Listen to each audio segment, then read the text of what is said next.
Hi guys, so my second propagation project is this Crassula moonglow that I love and I wanted to produce more of it. Also, it will give me a chance to get rid of one leaf here that I really don't like how it looks like. At the end of the summer it got damaged and I don't know what it was. Was it an insect or something nibble on it? But I really want to cut it out. So I'm gonna use beheading method, which is my favorite method because it gives the results the fastest. I might have some leaves also to propagate, so I'm gonna experiment with that as well. And I'm gonna also use a stem that I'm gonna behead to see if I'm gonna get new growth from that as well. And my third project will be this Crassula springtime that I have propagated many times before and very successfully. So I'm gonna also use beheading method and produce some more because you can never have enough of Crassula plants, at least for me.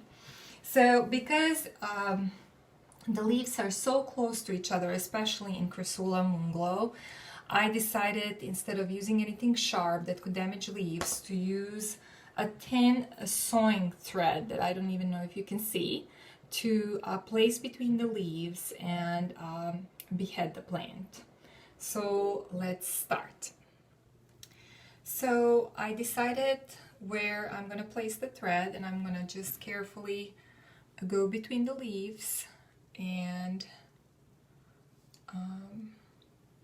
cross the thread when I went around, and now I'm going to just pull until it cuts through the stem. Here we go. So I cut it through successfully. I'm gonna probably carefully pull out these bottom leaves from Crassula, and I'm gonna propagate those leaves, or try at least to propagate and see how it goes.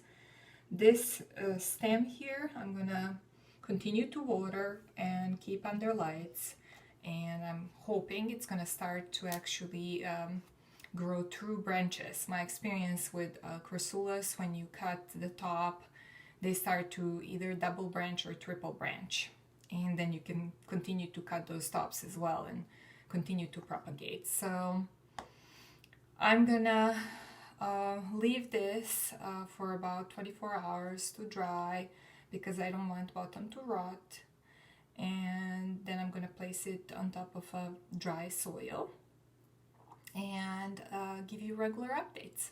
Now I'm gonna use the same thread to cut some of the tops here on Crassula springtime. Actually, for this one I think I have enough space between the leaves that I can just use my scissors, clean scissors or clean knife to do this. So I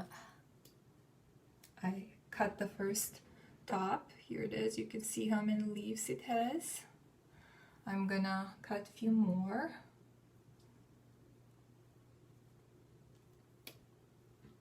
Second one.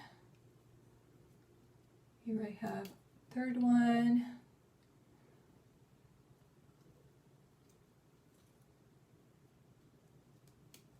Fourth one.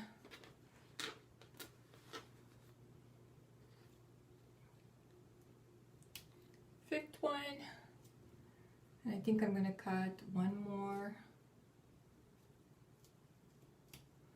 All right, so I have here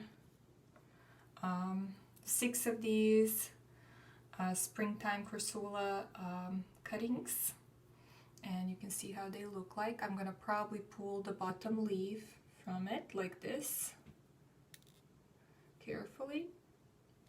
Usually the best way to pull the leaves if you want to propagate them is to wiggle gently, even if it takes a little longer time, so you don't damage the leaf because it won't root very well if you damage it. So this is how it looks like when the stem is left, and I'm gonna let it dry, and then I might dip it into rooting hormone and place it on top of a dry soil and not water it for a little while until I start seeing little roots coming out. It has been a day since I beheaded Crassula springtime and Crassula moonglow, and they have been here in a warm room with no direct sunlight, and I think that they're dry and ready to be placed in a pot. I have here a mixture of cactus, succulent soil, sand, and perlite, and I have a rooting hormone in which I'm gonna dip these cuttings prior to placing them in the soil. So here we go. This is how they look like after a day. I'm gonna place it in a rooting hormone and then place in a pot.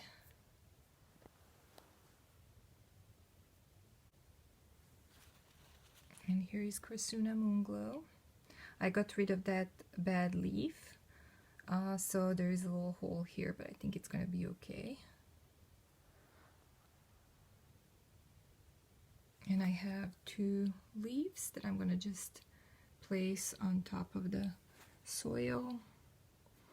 And yeah, here it is. I have a few other propagation projects on plants to add. I just need to wait with this mini Echeveria Lola and the leaves until they dry a little bit more, and then they're gonna join these Crassula cuttings as well. So thank you for watching, and hope I have an update for you in a week or so.